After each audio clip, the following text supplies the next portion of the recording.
John? Please, come in.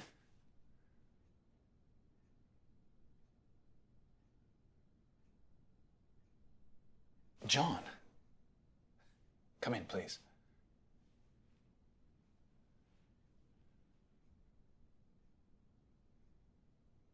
John? Please, take a seat.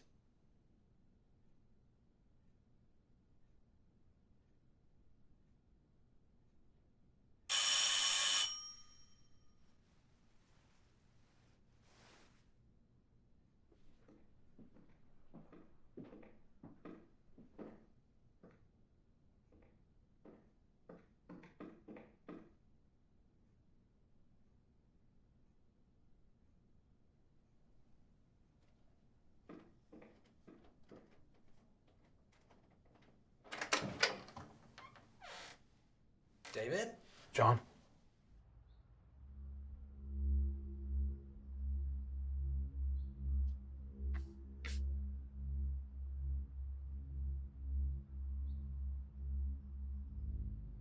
This doesn't change anything.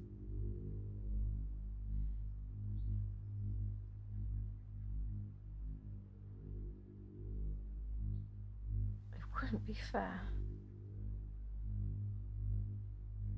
to either of us.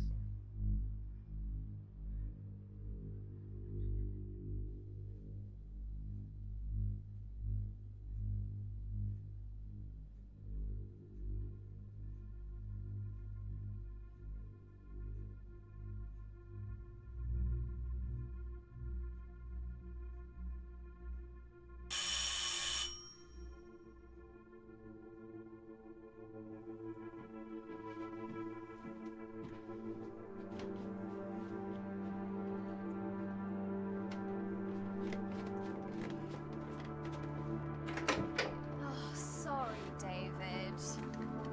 Damn, the traffic in this city is just horrible. Such a waste of time. Good morning, Kate. Good morning, David.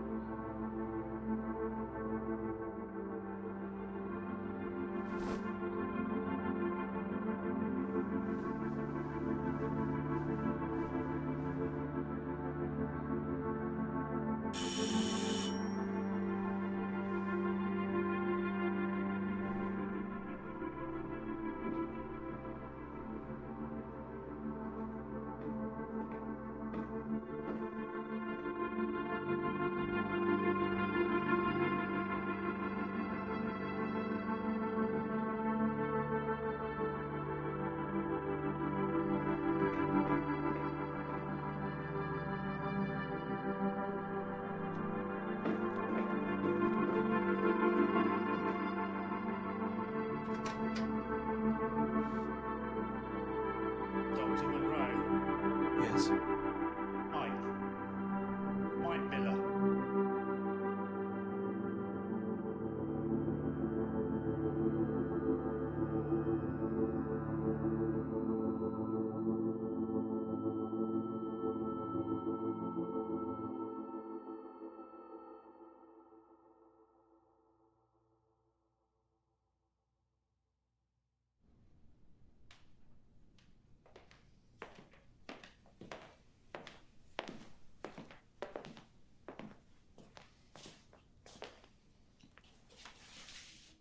Please, take a seat.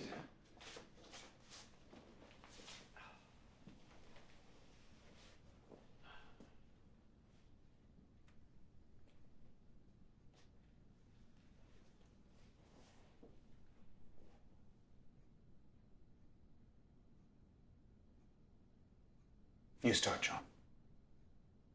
Well, don't worry, David. In this room, I will be the patient. No need to behave any differently. I've always thought it's a good thing that psychiatrists visit other psychiatrists. I think it's healthy. What do you think? Okay. I'm sorry. Professional default, I guess. It'll not happen again, I promise.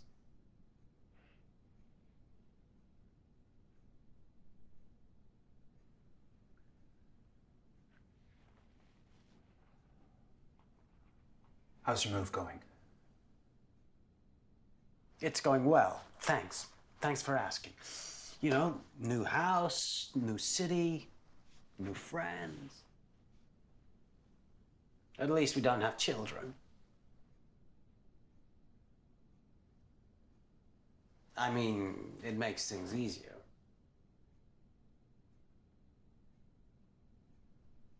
Oh, come on, David.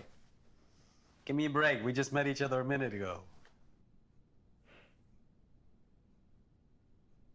My wife is a little better. She spends the whole day opening and unpacking boxes, compulsively, as if they were Christmas presents. You had to have seen her this morning. Like a kid in the middle of the living room, smiling from ear to ear and holding her 7-year-old hairdryer.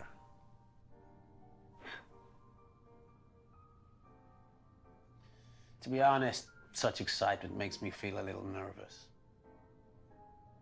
This need to fix things and be happy forever.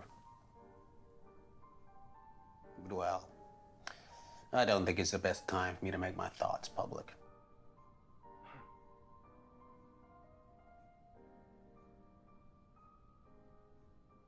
You talk about fixing things as something negative? Well, trying to fix things is not negative in itself. But before, it is appropriate to know the size and the source of the problem. Sometimes it's not enough to change the tire and the brake pads. Sometimes it is better to change the whole car. Is that what you think?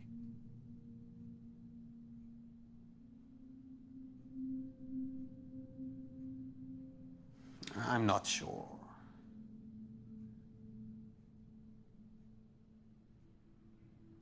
There is something that scares me.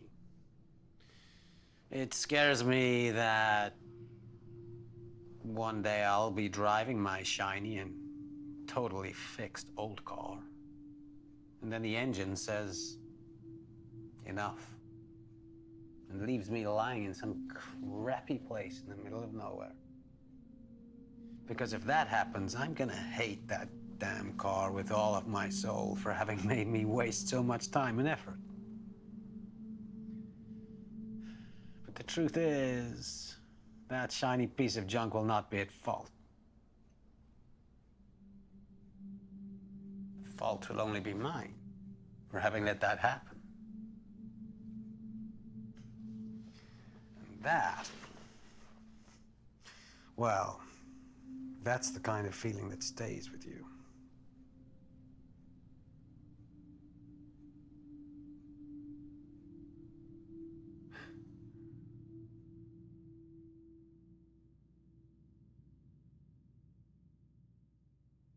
Sorry, David.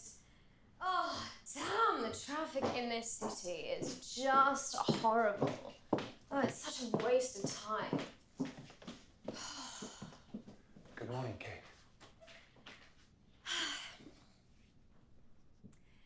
Good morning, David.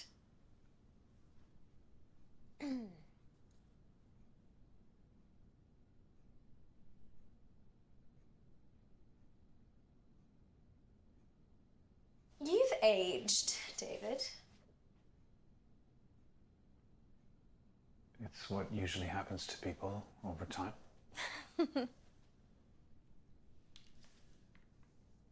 Tell me, Kate, where have you been? Oh, I've been in many places, David. Like? My husband was offered a job out of town, and out of the town I've been. But now I'm here again.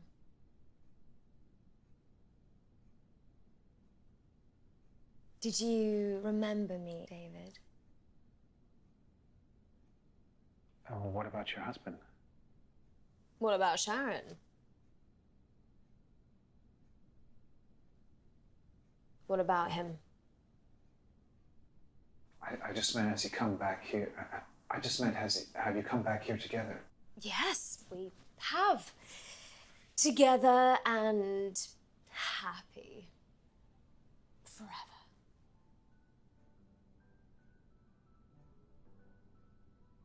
I remember. It is normal when you see someone for 2 years, twice a week.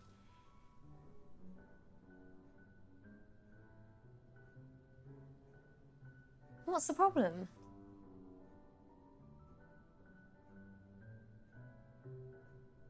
We're supposed to be adults. And since I was last here, it's been, what, 4 years? Come on. You, even, are supposed to be a professional on this.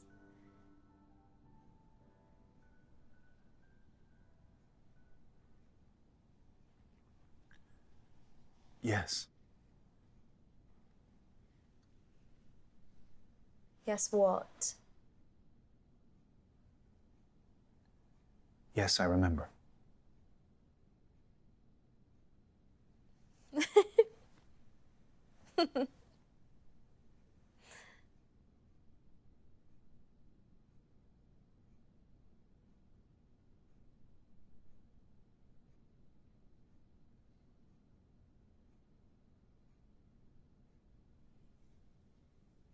How is Sharon?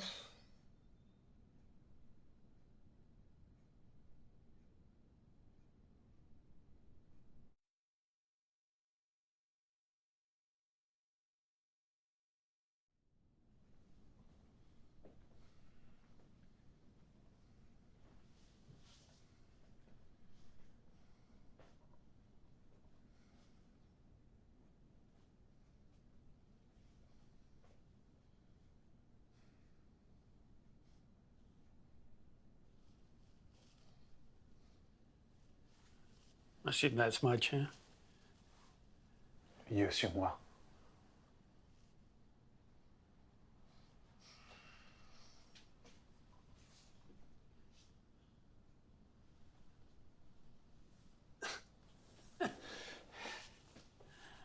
Good timing, David. Should we go again?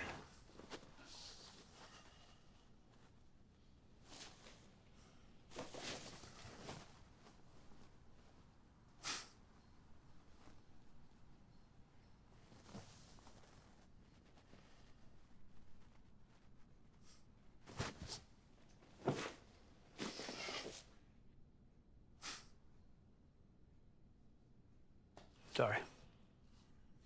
Guess I'm a little apprehensive.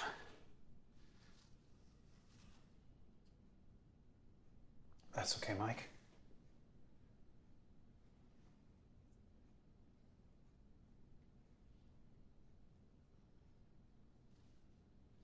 Why this chair, David? I mean, you're blocking the exit.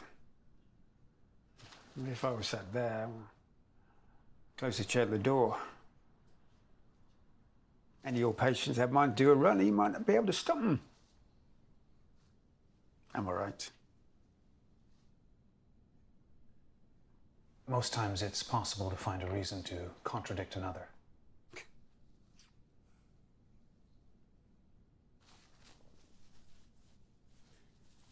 You don't answer my question. Then you could say yes. You could say, or you do say.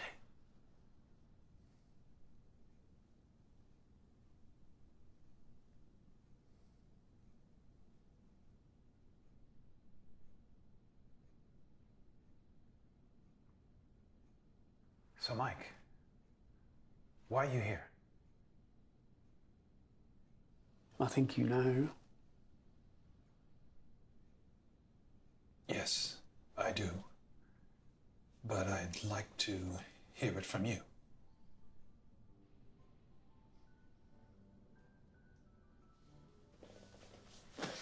My boss thinks my personal life is affecting my professional performance. And is that what you think? Well, I think I have to toe the line if I don't want my professional life to go to shit. You talk about your personal life and your professional life. as two realities, separate from each other. That's how it should be. You know what I do, David? Yes.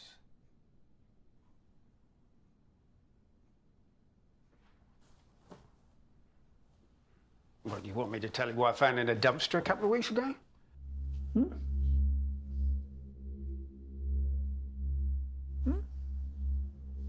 Well, if you're not sure, how do you expect me to tell my wife I found the body of a 1-year-old in a dumpster? Mother said she didn't mean to hurt him. That's why he stopped me crying. Thought the best option was to chuck him out the window.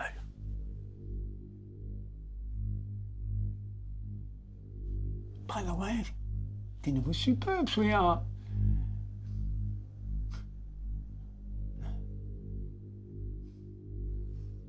Personal life and professional life. They've got to be two completely separate realities.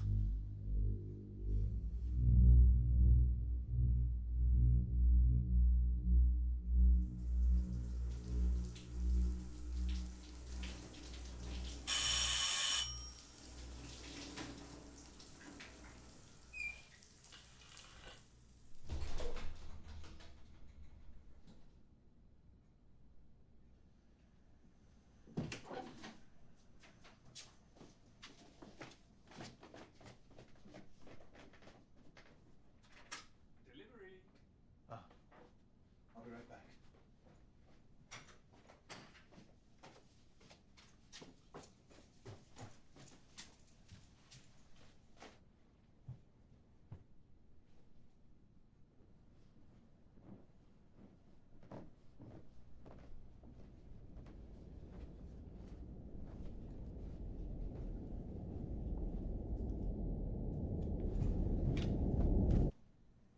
Here you go, sir.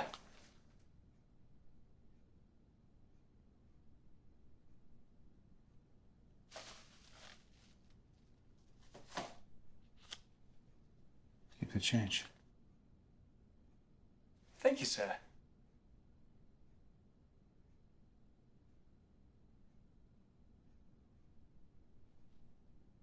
See you tomorrow, sir.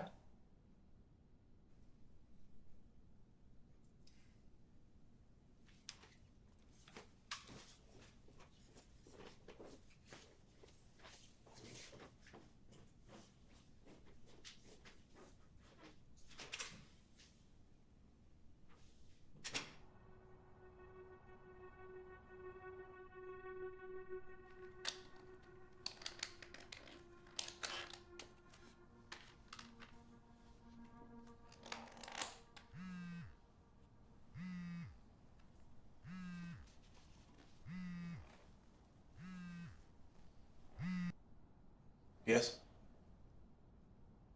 David, good news. Tell me, Sean. They've closed the case. If you were ever under suspicion, don't worry, it's over. David? Yes, I'm here. But what happened, Sean? Nothing happened. Apparently someone in the police station thought he was some kind of Hollywood super detective. But there's no case. It's over. Sharon committed suicide. End of story. Sorry, David. This shouldn't have happened. If you want, we can still press charges. No. Thank you, Sean. Anything you need, David. Thank you.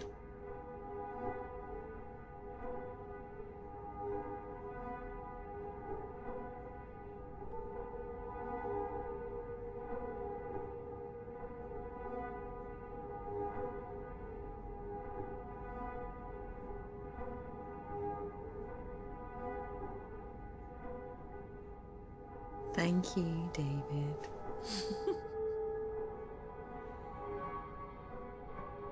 Thank you for...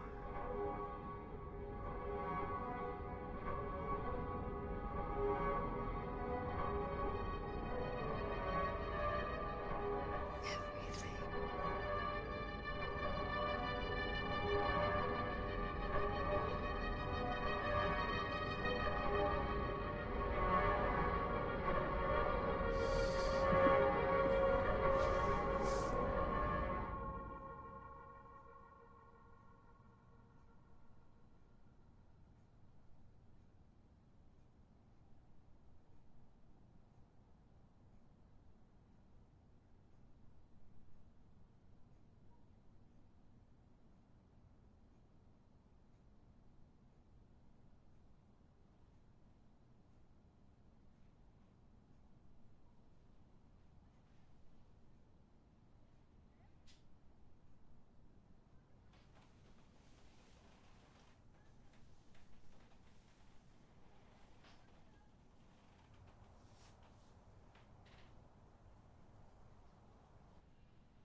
I'm seeing someone. Are you seeing another psychiatrist?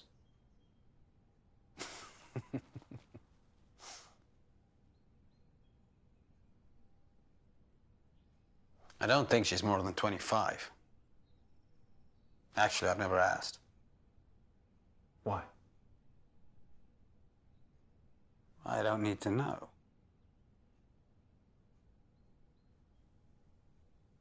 Do you think knowing her age would be a problem? Not for me. For whom then?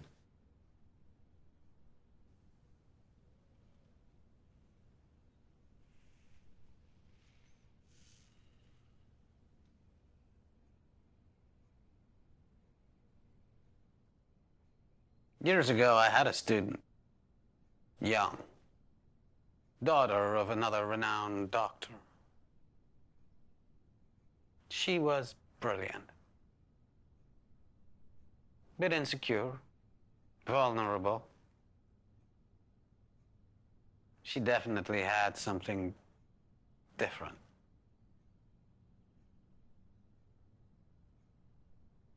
I was working in the university. One day, the girl came into my office. Nothing extraordinary. The usual questions. Have I chosen well? Is this really what I want to do? That sort of thing. She rarely spoke about her father, so it took me a little while to figure out who he was. Apparently, the father never forced her to be one of us. There was simply no other option.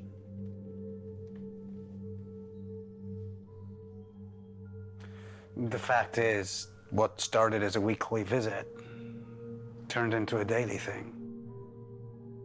And what started as a professional relationship ended up being, well, being something else. Of course, no one could know, and we continued with therapy. But things were going fast, and people began to talk.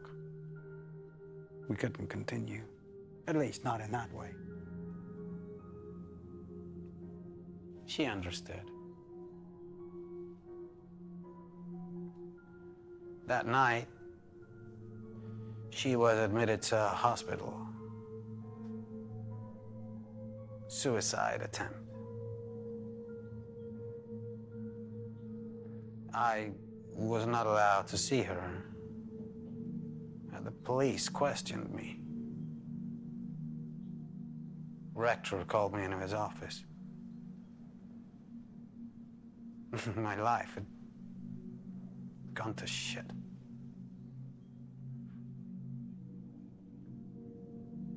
But she always denied suicide. Said it was an accident. Kept our relationship private and only ever expressed gratitude towards me. A week later, she dropped out of college. Her father came to pick her up. All this happened over, I suppose, about 6 months. Even today, I can't say whether they were good or bad moments. But I'm glad to have been there.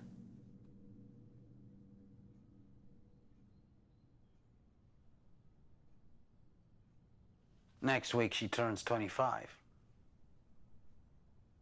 But I don't need to know her age anymore. David, are you all right? Yeah. It's nothing. Too much information to process.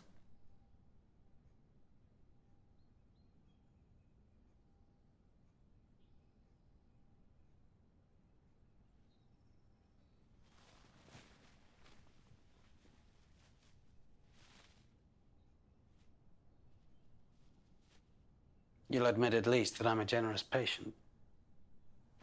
without any doubt.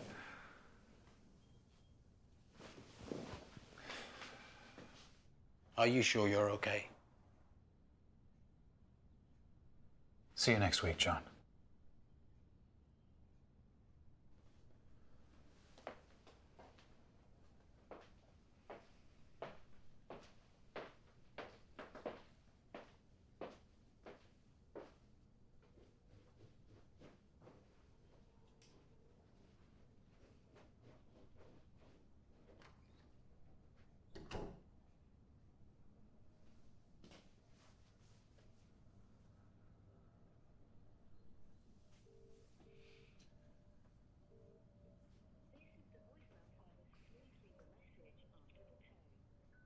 Hello, Anna.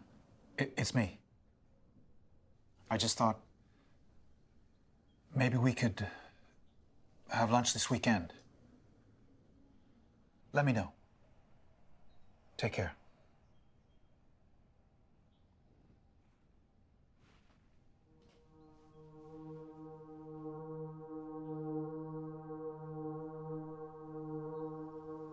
David?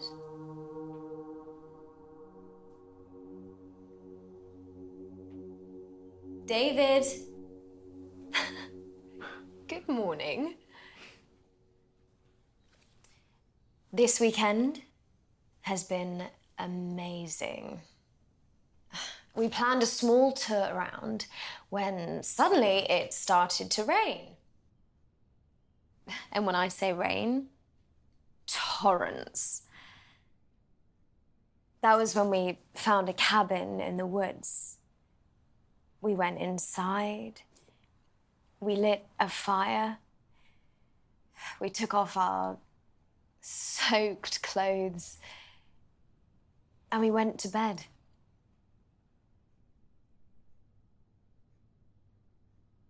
"48 hours without getting out of bed." Like teenagers. Do you remember what that's like, David?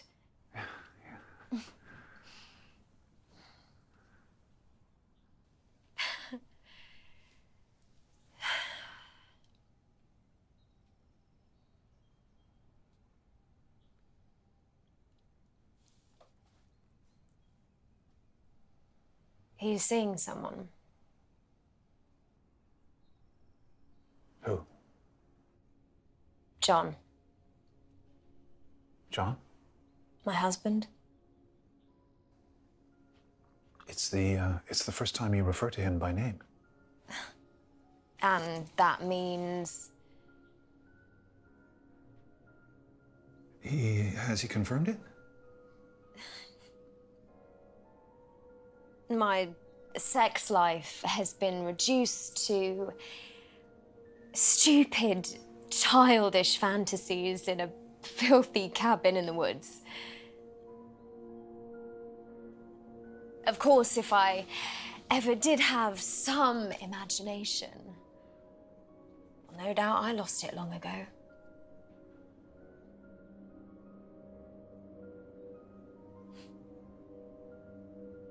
A cabin in the woods.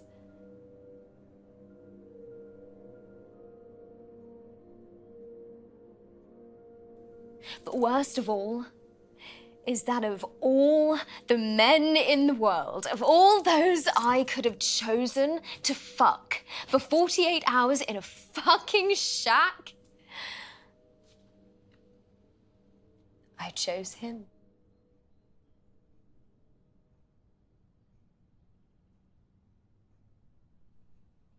Pathetic.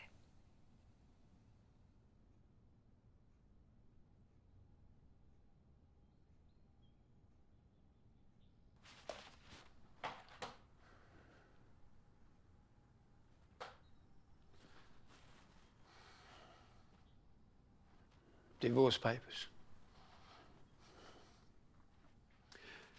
Of course, the girls stay with my wife. The daughter is police officer suspended from duty is not exactly a great role model.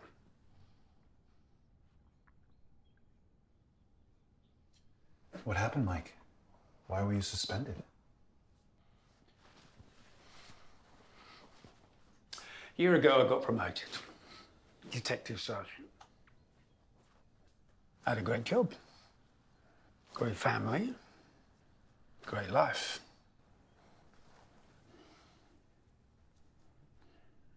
And it's all lies.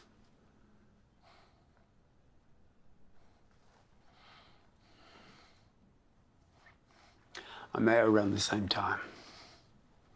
Just a random call. She lived locally. I had never been unfaithful to my wife.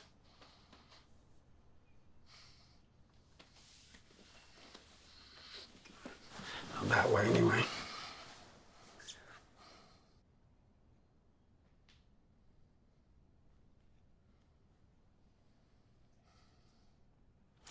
I could feel how every day I was drifting away. I could feel how I was becoming someone else.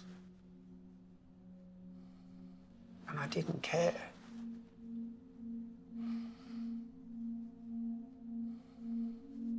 She was married too. No children, thankfully. We started talking.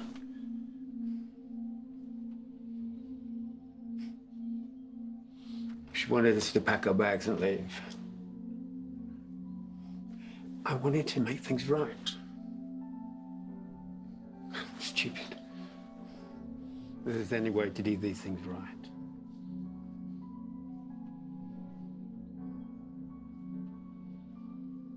Things were going bad. I spoke to my wife and explained what was happening to me. I was honest. Too honest, probably. Of course, she didn't understand. We arranged to meet the next day. I was going to leave my family, my job. And I couldn't wipe the stupid smile off my face. I was early. It didn't matter. I was happy to wait.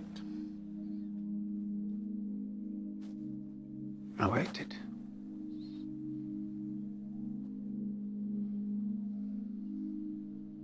Lights went off. Came outside. Came towards me. I was scared.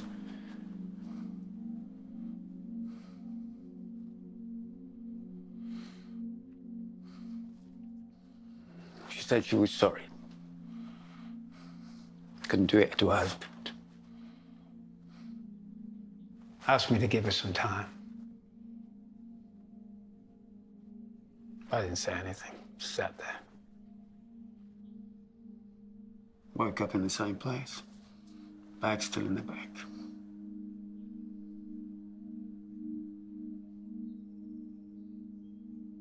Haven't seen her since. So, Doc, divorce papers. Irrefutable proof of my personal failure. That's my job. It's pretty non-existent to you now.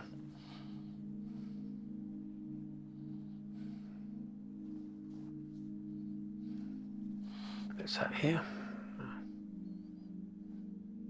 None of that really seems to matter.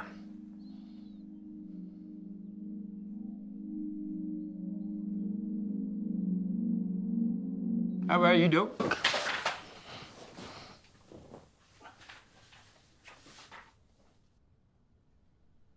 Married? Children? Married. A daughter. How old? 24. She'll be 25 next week. Wow. 25. Here's to you, Doc. Here's to you.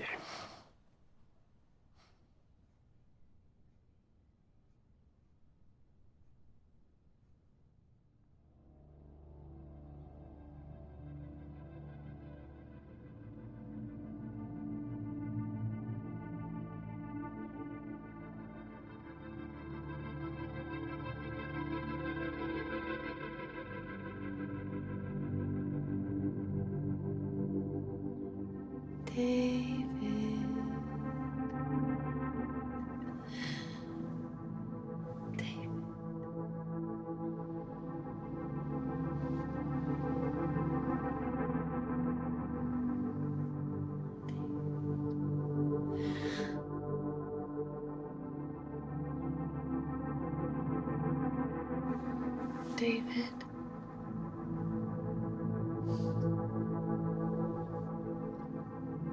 Don't you see what's been happening?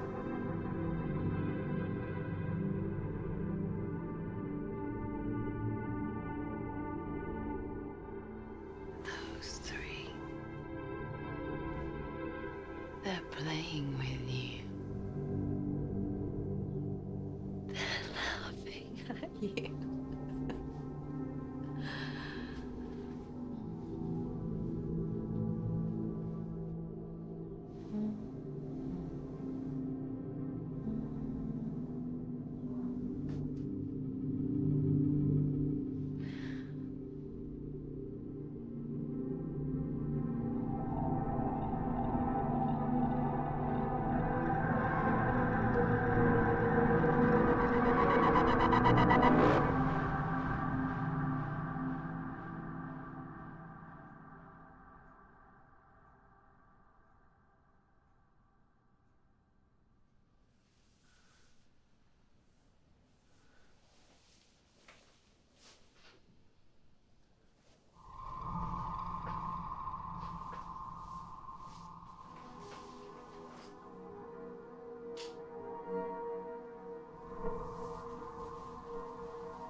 Hello, David.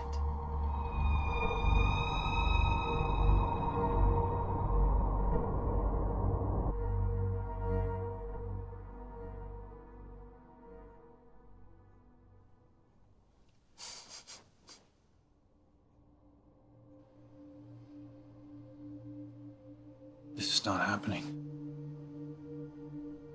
You're still sleeping. It's not real. It can't be.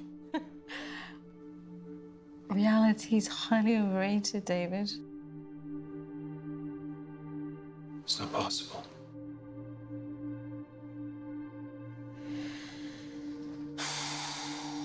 You are not approaching the situation properly. The question you should be asking yourself is, why? Because you need help.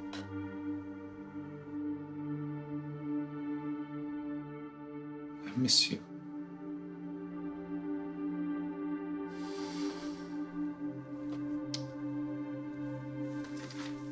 Tell me about your new patients.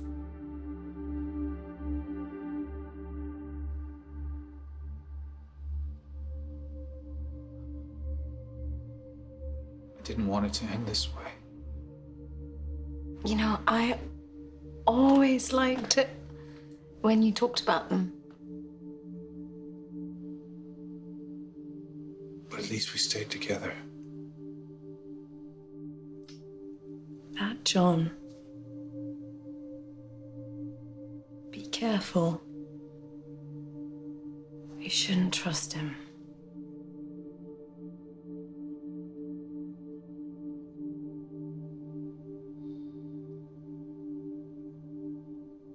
How's Anna?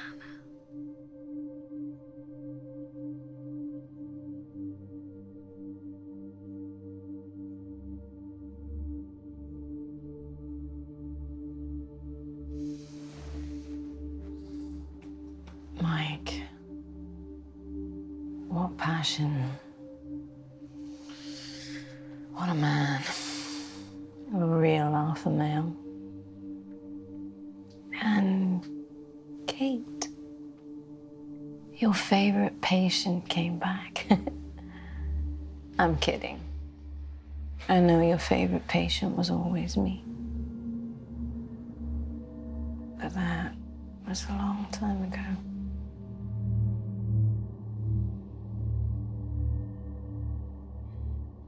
You're not Sharon. She wasn't like that. She didn't talk like that. Of course not. Sharon's dead.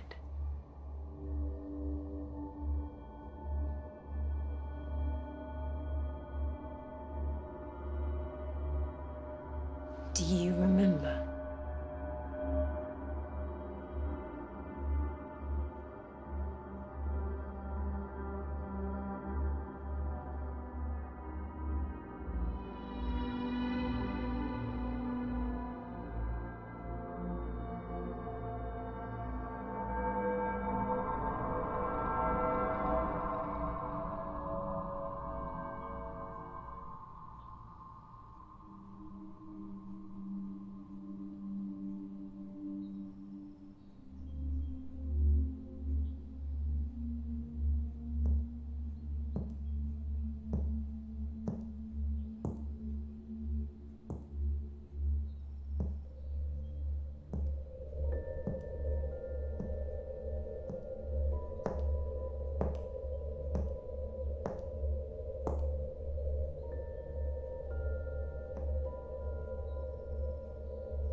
There's something.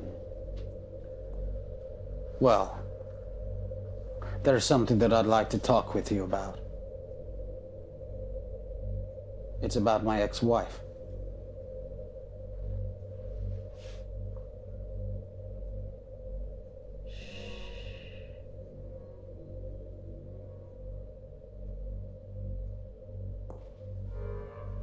Carry on, please. My ex-wife was also one of my patients. I know what you're thinking. Don't worry. I'm not a psychiatrist anymore. At least I'm no longer practicing as such. I'm no longer a danger to my patients.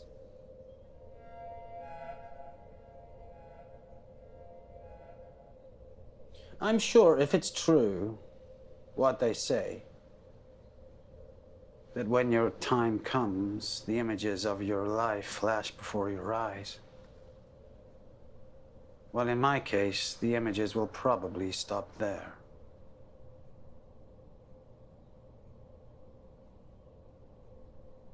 I'm not a jealous or a possessive man. At least, I never was before or after her. But she was different.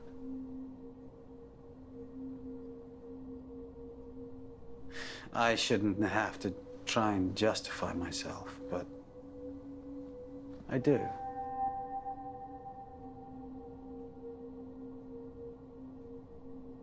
You know how it is.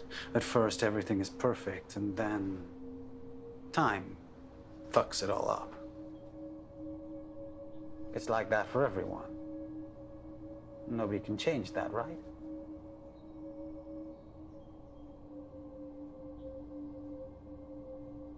Well, it was not like that for me. I think it's stupid to try and rationalize feelings. You can't think and feel at the same time. And it's okay that way.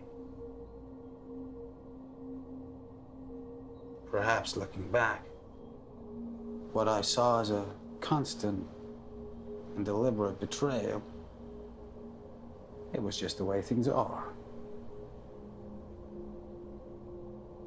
But I wanted more. I needed more. She began to stay away, and at first I didn't ask. But I was going crazy. One day I burst. "I'm seeing a specialist," she said. "A specialist?" Another psychiatrist. What the fuck does that mean, you're seeing another psychiatrist? How many psychiatrists have you already seen? You're sick, she said. I'm sick. I'm not the whore who fucks all the psychiatrists she finds along the way.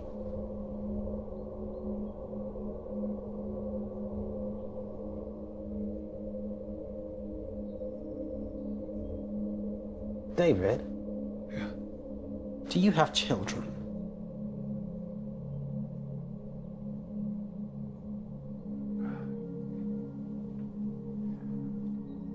I don't. She's the only woman I ever wanted to have them with. We tried. It didn't work. Tests said it was me. Don't worry, she said. Relax.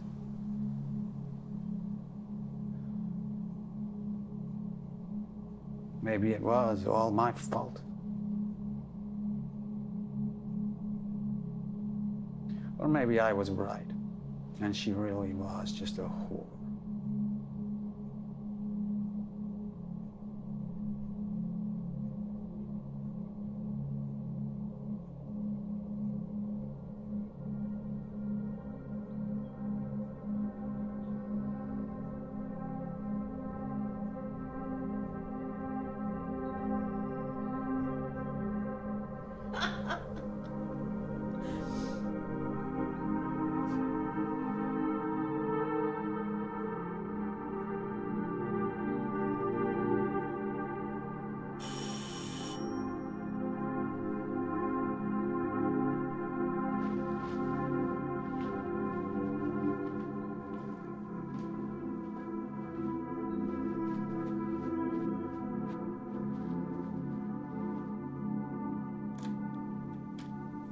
Hi, David.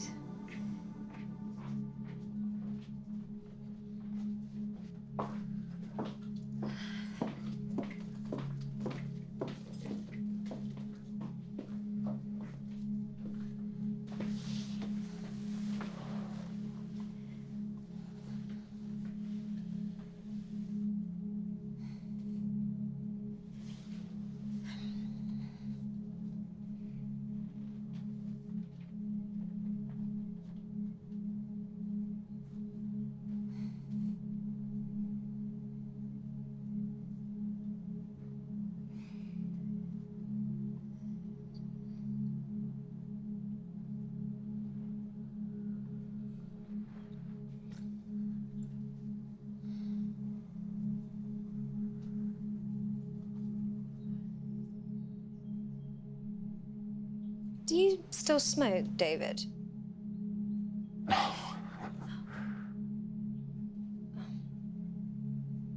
Well, I'm glad.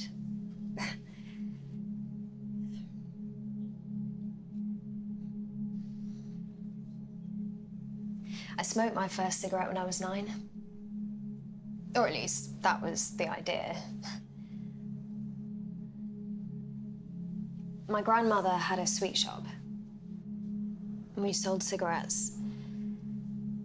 It was the only shop in the village.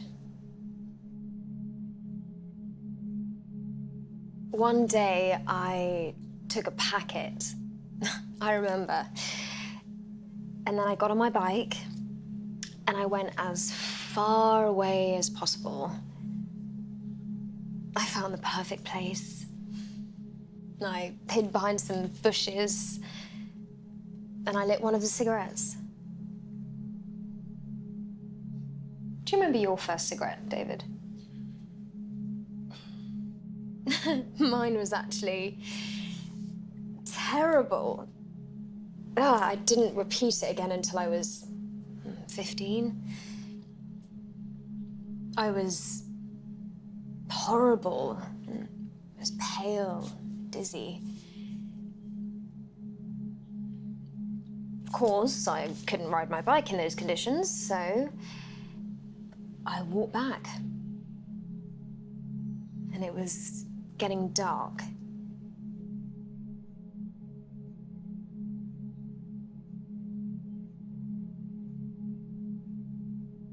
Kate, I heard. I paid no attention. I just kept walking. Again. Kate! Is that you?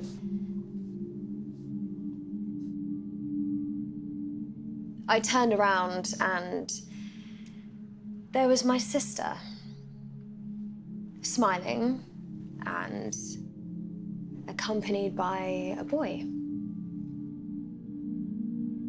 My sister was always smiling and accompanied by boys.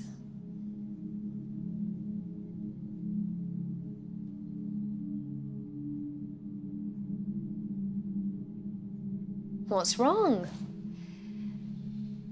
Nothing. Suddenly, I began to vomit. The boy laughed. Don't laugh. He didn't listen. My sister took the blame. She said that it was her that had taken the cigarettes and that she'd forced me to have one.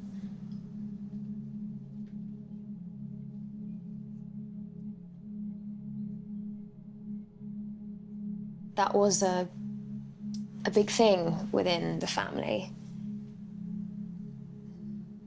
Or at least how I experienced it.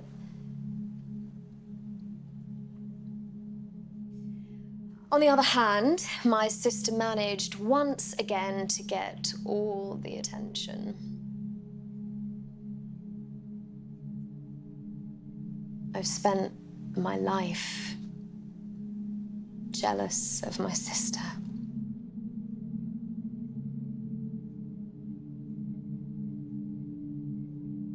In silence.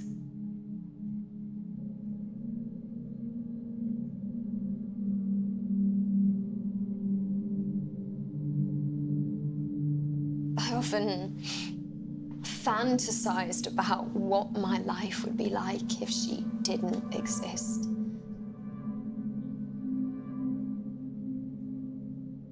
The result was always positive.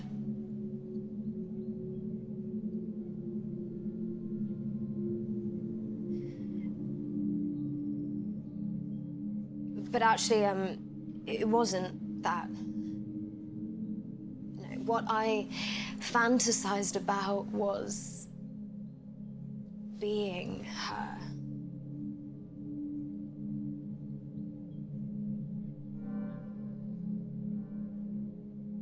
So, I was the one that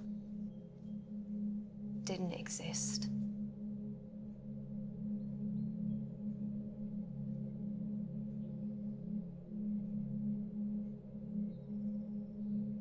Did I tell you that she and John had a relationship? I mean, I don't know if it was something serious, and I suspect it was. At least for John anyway, because he never talks about it. Anyway, here's how I met John. I can't deny that at first I was happy, thinking about how she would react. But all I got was one of her smiles and good words. She really was happy for me and wished me the best.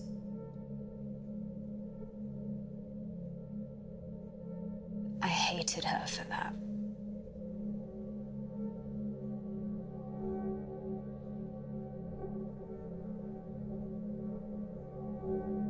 Why did you wait till now to talk about her? My sister died 2 months ago.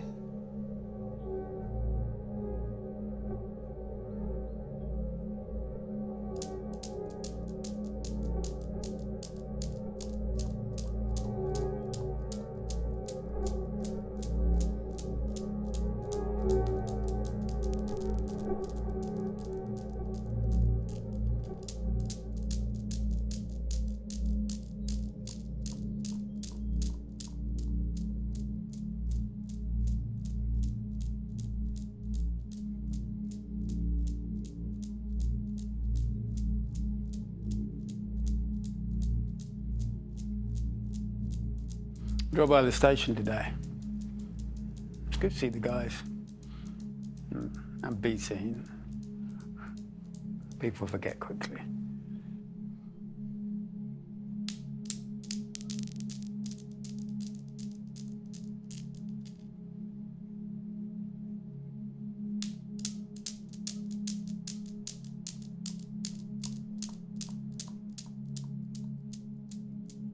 Spoke to my boss, how this was going. He said I was doing the right thing.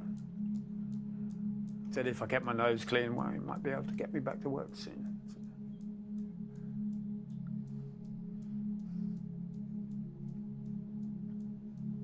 On the other thing, I tried to speak to my wife.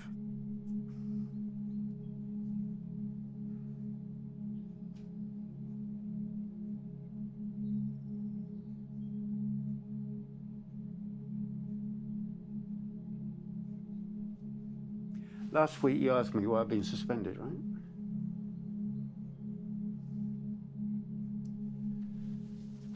We had this case. Just day and another, nothing special. It was a high-class couple, nice house, nice car, no kids, perfect marriage. Never raised their voices to each other. All neat and clean. Bullshit. Anyway, one day, the wife commits suicide. Of course, the husband was broken. So broken, he couldn't even speak to us directly. Lawyer dealt with it. Of course, we asked him, saying it really would be good if we could speak to him even for a couple of minutes. And the answer came back, no. Not very polite, of course.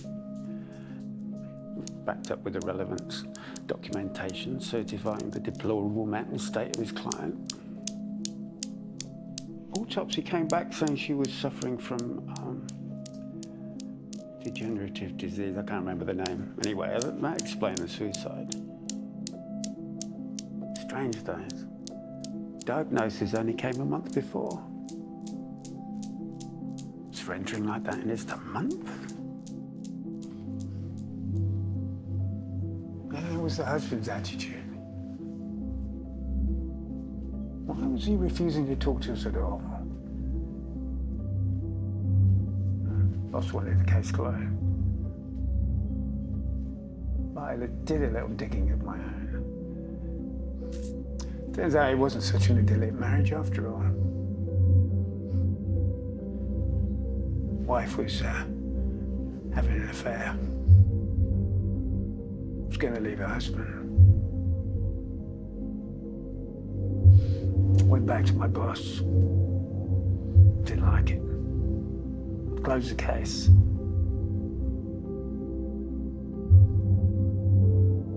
I couldn't leave it like that. What if instead of that woman, it'd been her?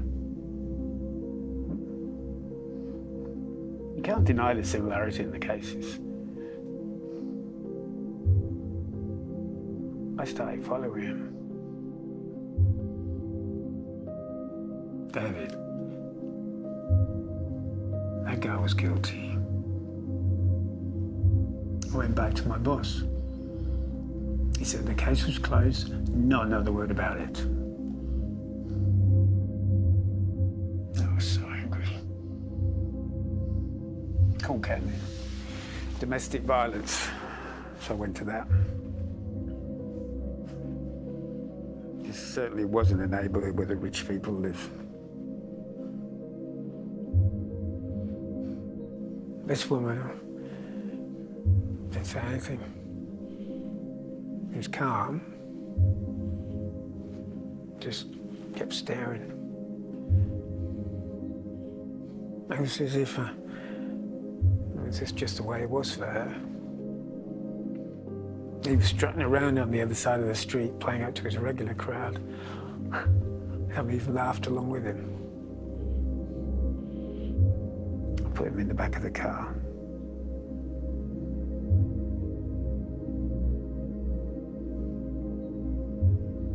Halfway to the station, I pulled over.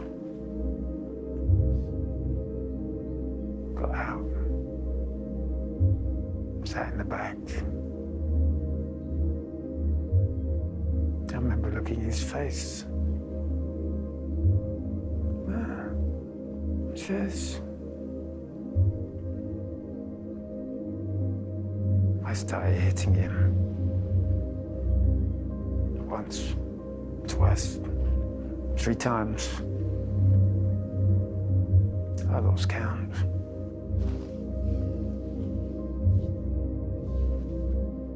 In that moment, he was going to pay for it all. And that was okay.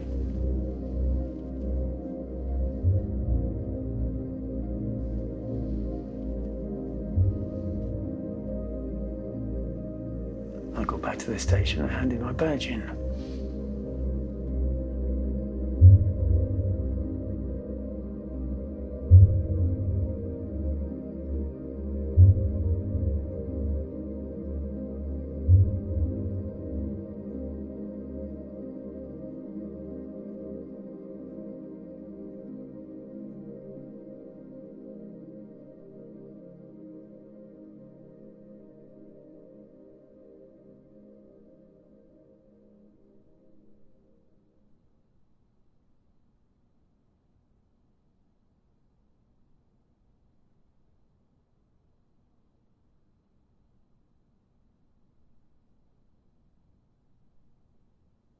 You said you were here to help me.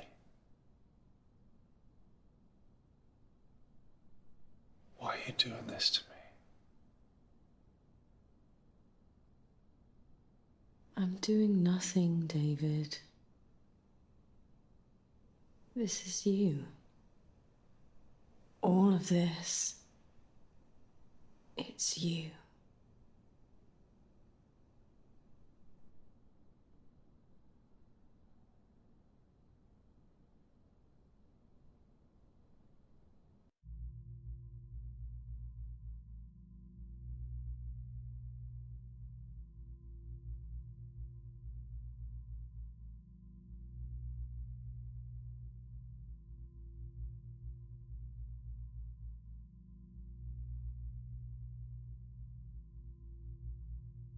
What's the matter, David? You do not look well. Don't worry. Anyone can have a bad night. How's Anna, David? And Sharon? Honey, are you here already? I didn't notice you come in.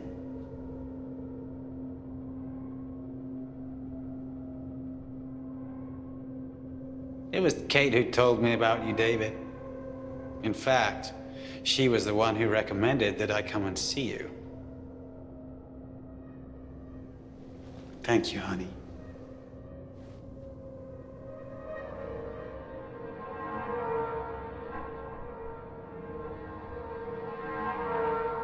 Oh, don't worry, David. I never met your daughter. I just heard her story and I took it. Oh, come on, David. I just thought it'd be fun to play a little. Oh, he loves to play.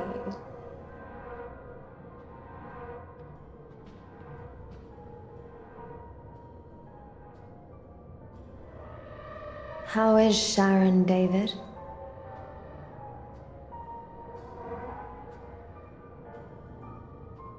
She's having a bad time, David.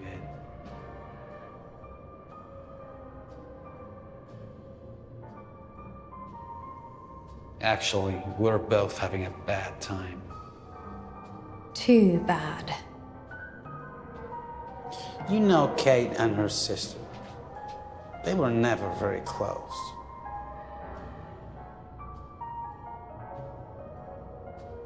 But Kate loved her. She loved her a lot.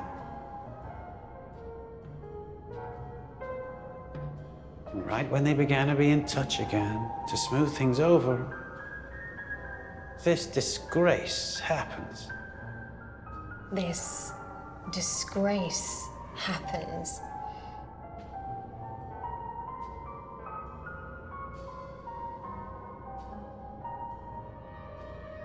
I just can't believe that she's gone.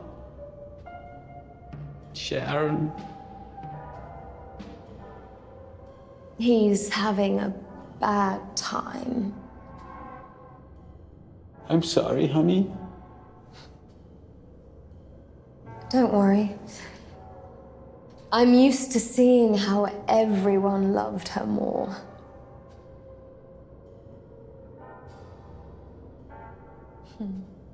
But thanks to David, I'm learning to accept it. Thank you, David.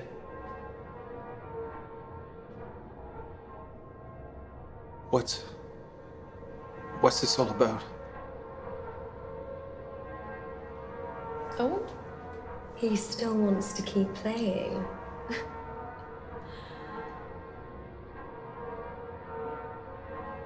Why do you think that I slept with you, David?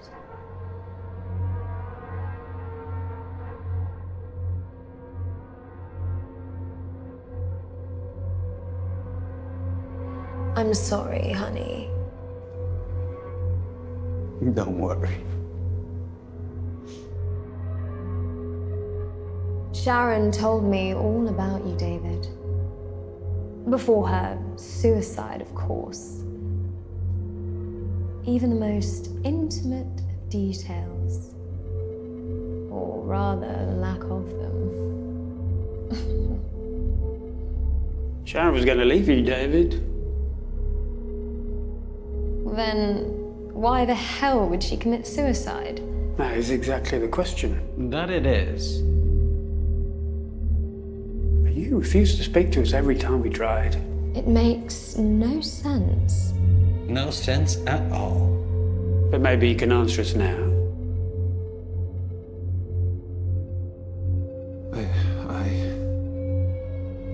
I don't know what you're talking about. David. Sharon was a good woman. You had no right. No. Come on, David, let it go. I don't know. Free yourself from the burden. All of us here loved her, David.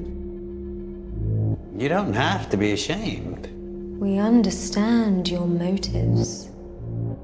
Go away. Leave me alone. Leave? Where? David, we're here. Because you need help.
Sorry, David.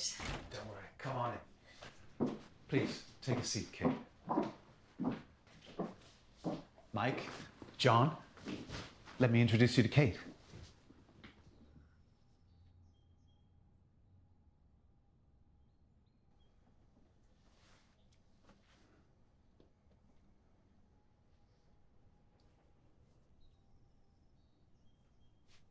So, David, what's all this about? Why are we here, Mike? A lover, an ex-wife, a sister. It seems we've all lost someone recently. Who knows? It might even be the same person.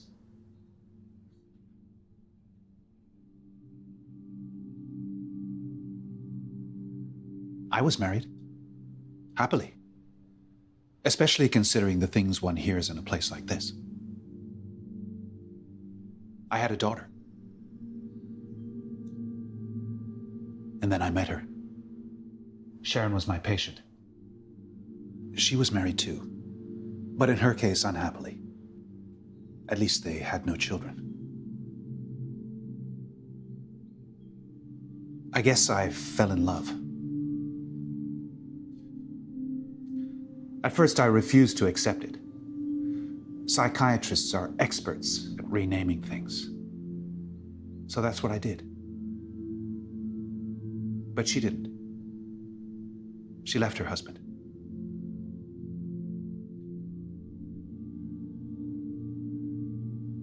So I guess it was my turn. One day I just left home. I didn't have the courage to do it any other way. I lost my wife and daughter. But I didn't care.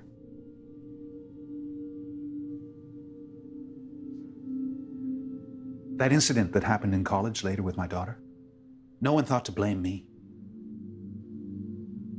Sharon and I were married, and she moved in. We met exactly 6 months earlier, right here. Great now. Yeah.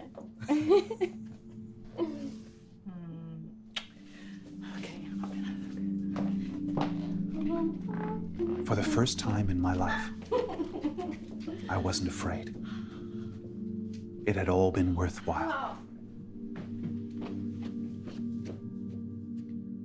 One day she came to me and said she'd slept with someone else, but that it wasn't serious, just sex.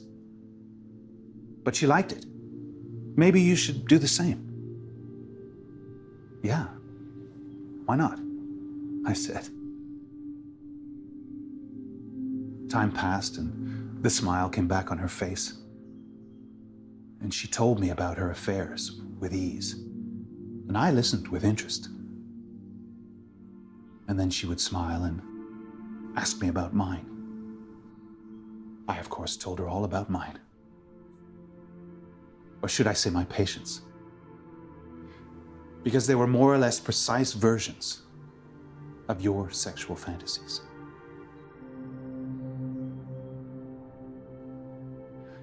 I came to accept it as part of the deal.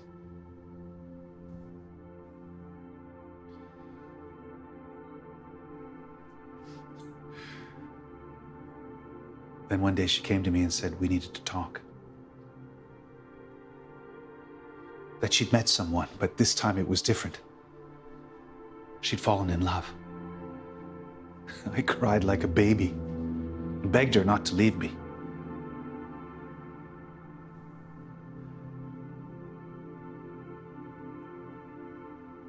The next day, the hospital rang. The doctors were unable to give a specific diagnosis. But Sharon didn't want to stay there, so I brought her home. I saw it as my second chance. For 4 weeks, she was bedridden. She barely moved or said a word. I spent every waking hour with her. I had never been happier in my whole life.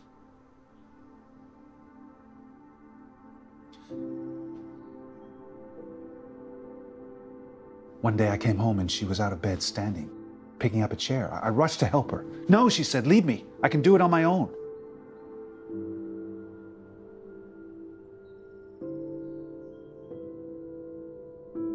In 2 weeks, everything was back to normal, including all my fears.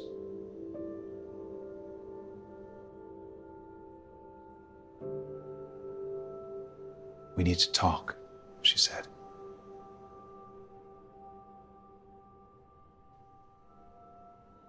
Then she smiled and kissed me on the cheek.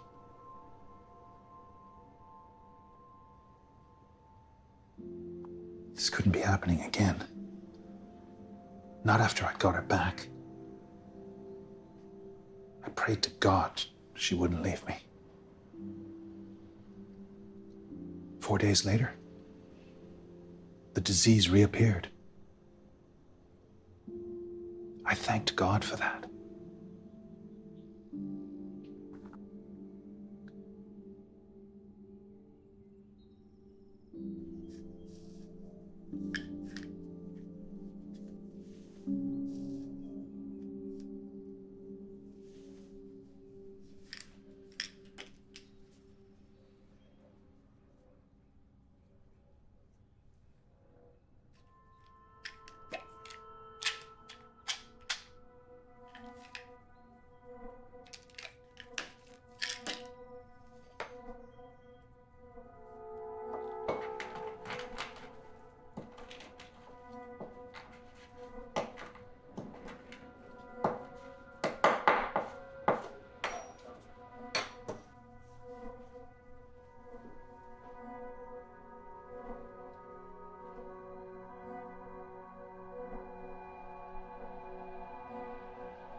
David? Are you all right? 1, 2, 3 weeks. Every day, the disease progressed. I began to doubt, to fear. What if I was to blame?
stayed with her. I watched over her.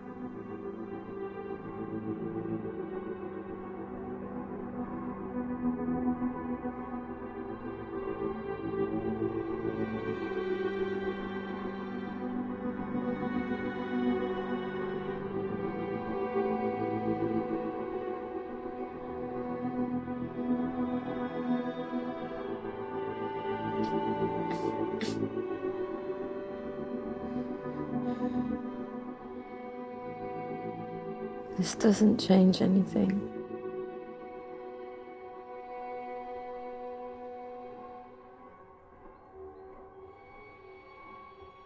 It wouldn't be fair to either of us.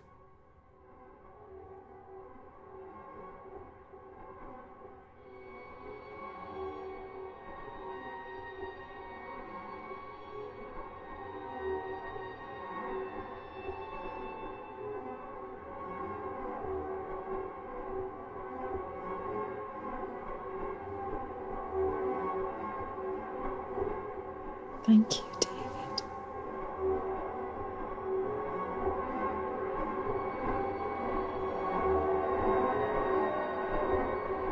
Thank you for everything.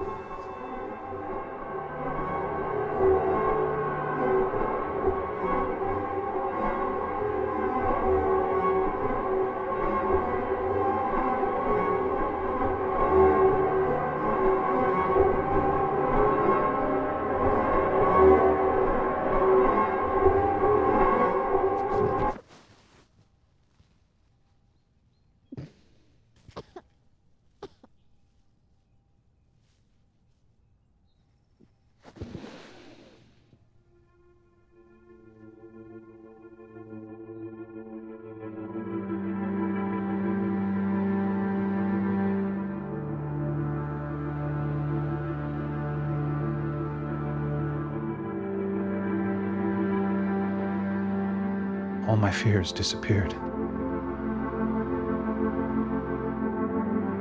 For a while, at least.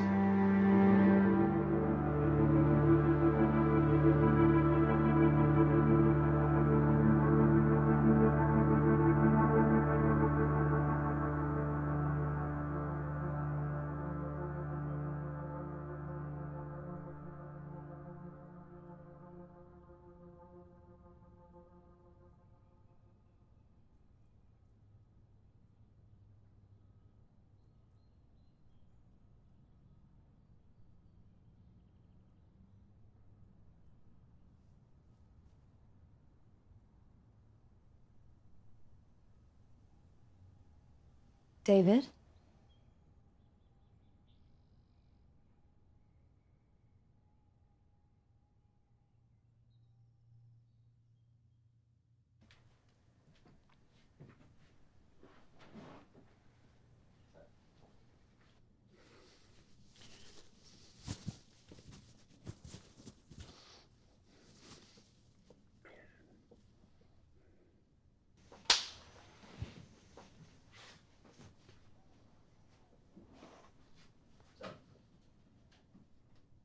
Tell us, John. How do you remember David? A troubled man. A great psychiatrist. A good person. Sometimes when I think about all that, well, they always say that suicide is the act of a coward. But I think in his case, it was an act of courage. An act of love. Somehow, yes. But I do think his intention was to help, teach us something. Anyone would wish to be loved as David loved Sharon.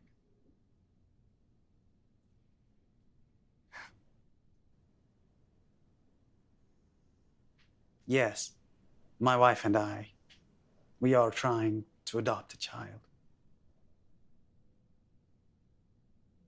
I've gone back to work and my wife's given me a second chance. I'm pregnant. John.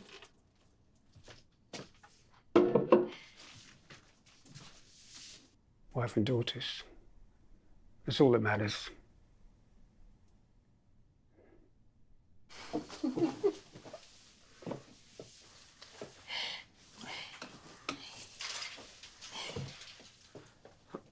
It's a girl.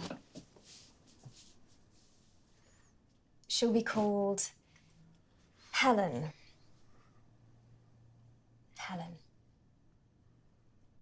Yes, things are much better now. Like my sister. And yes, without any doubt, David is the person to thank for that. Of course, yes.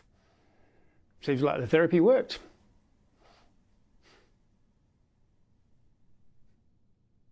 Is there anything else you would like to say, Kate? Yes, there is.